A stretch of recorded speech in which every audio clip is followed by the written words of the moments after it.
ओम शांति। सुनते हैं आज की रात्रि कहानी। कहानी का शीर्षक है प्रतिस्पर्धा। आज सुबह पार्क में दौड़ते एक व्यक्ति को देखा।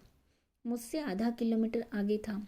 अंदाज़ा लगाया कि मेरे से थोड़ा धीरे ही भाग रहा था। एक अजीब सी खुशी मिली। मैं पकड़ लूँगा उसे, यकीन था। मैं तेज़ और तेज़ दौड़ने लगा।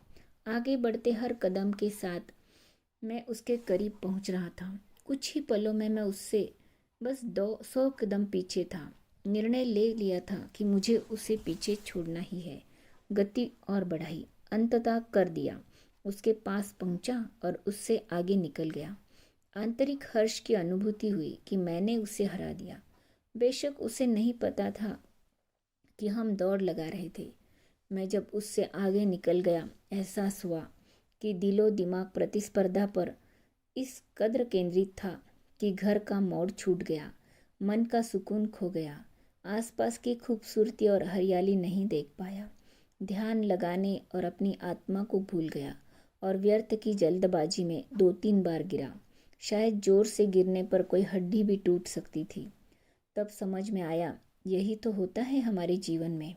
जब हम अपने साथियों को, पड़ोसियों को, धनदोस्तों को, परिवार के सदस्यों को प्रतियोगी समझते हैं, उनसे बेहतर करना चाहते हैं, प्रमाणित करना चाहते हैं कि हम उनसे अधिक सफल हैं या अधिक महत्वपूर्ण हैं, बहुत महंगा पड़ता है क्योंकि अपनी खुशी भूल जाते हैं।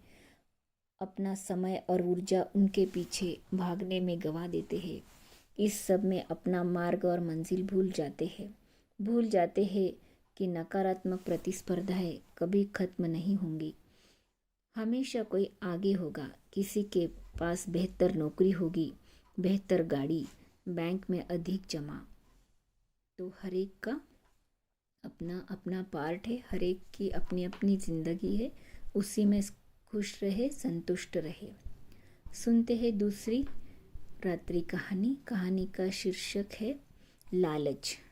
किसी गांव में एक धनी सेठ रहता था। उसके बंगले के पास एक जूते सिलने वाले गरीब मोची की छोटी सी दुकान थी। उस मोची की एक खास आदत थी कि जब भी जूते सिलता तो भगवान के भजन गुनगुनाता रहता था।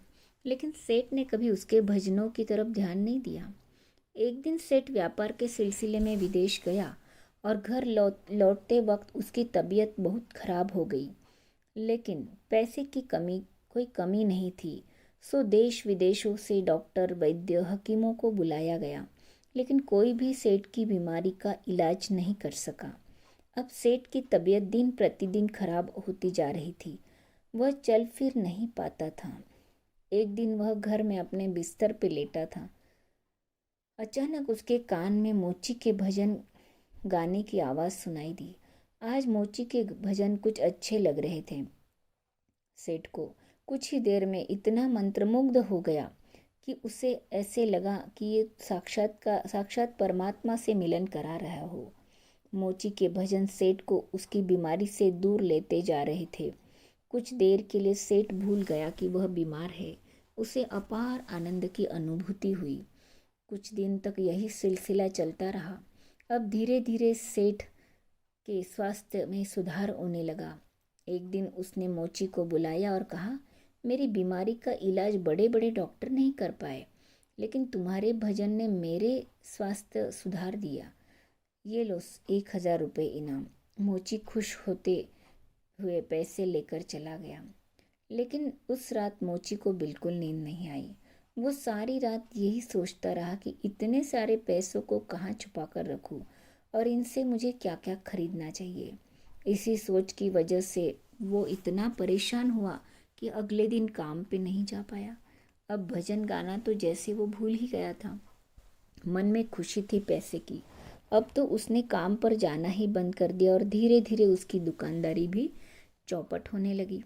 इधर सेठ की बीमारी फिर से बढ़ती जा रही थी। एक दिन मोची सेठ के बंगले में आया और बोला, सेठ जी आप अपने ये पैसे वापस रख लीजिए। इस धन की वजह से मेरा धंधा चौपट हो गया। मैं भजन गाना ही भूल गया। इस धन ने तो मेरा परमात्मा से नाता ही तुड़वा दिया। मोची पैसे वापस करके फिर से अपने काम में लग गया। और कुछ ही समय में फिर से अपने भजनों और दैनिक कार्यों में व्यस्त हो गया। मित्रों, ये कहानी मात्र नहीं है, ये एक सीख है कि किस तरह पैसों का लालच हमें अपने उन शक्तियों से दूर ले जाता है जिससे हमारे जीवन को खुश और सफल बना रखा होता है।